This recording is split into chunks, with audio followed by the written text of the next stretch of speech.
Admin, please hide my identity. Tawagin mo na lang akong Y, 28 years old. Yung guy naman, let's call him J, 29.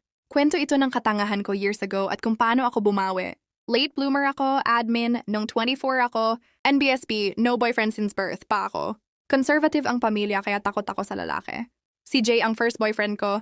Mabait siya, gentleman at sobrang patient.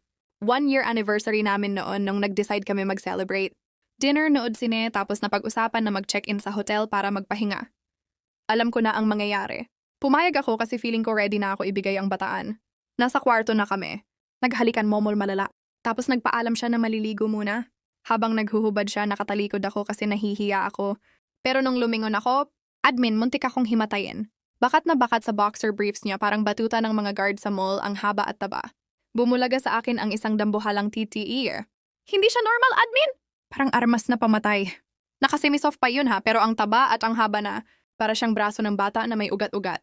Sa sobrang shock ko at takot na baka mawasak ang PPEs ko, nagpanic attack ako.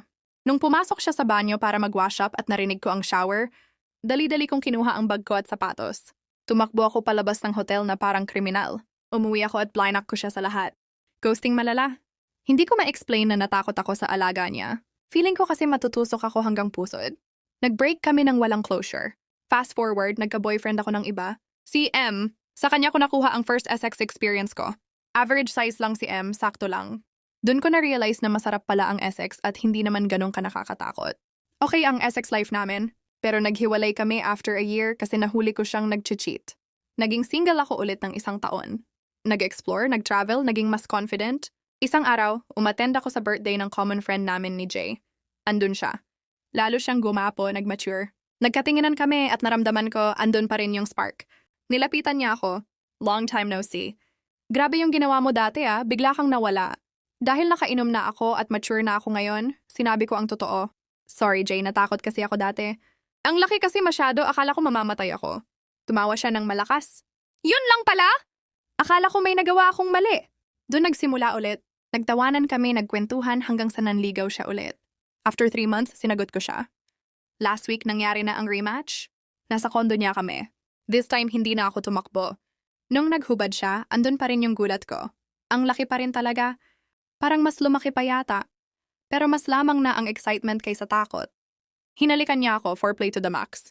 Magaling siya admin, bago niya ipasok, sinigurado niyang basang-basang PPE ko. Nung pinapasok na niya ang ulo, napapikit ako at napakagat sa balikat niya. Ang sikip abulong niya. Unti-unti niyang binayo. Masakit sa una, admin, ramdam na ramdam ko yung pagbuka ng KF white ko dahil sa taba ng TTE niya. Parang nanganganak ako pero may halong sarap, haha. Pero nung nag-relax ako at comfortable na sa pacing namin at nakapasok na ng buo, nawala ang sakit at napalitan ng libog. Ang sarap! Iba pala talaga kapag sagad. Bawat kantot niya ramdam ko yung hapdi sarap. Ang problema lang, dahil sobrang haba, tumutukod siya sa dulo. Aray babe! Sagad na sagad, sigaw ko. Abot hanggang cervix ang bawat bayo. Parang kinukulbit yung matris ko. Nakakangilo na nakaka-addict. Kahit medyo masakit kapag todo bayo, tinitiis ko kasi ang sarap ng fullness. Feeling ko punong-puno ako. Nakailang rounds kami nung gabing yun. Sulit ang pagtakbo ko dati kasi ngayon, handa na akong lumaban ng sabayan. Sa mga girls dyan, wag matakot sa dax. Masakit sa una pero heaven sa huli. Investment yan! Hahaha!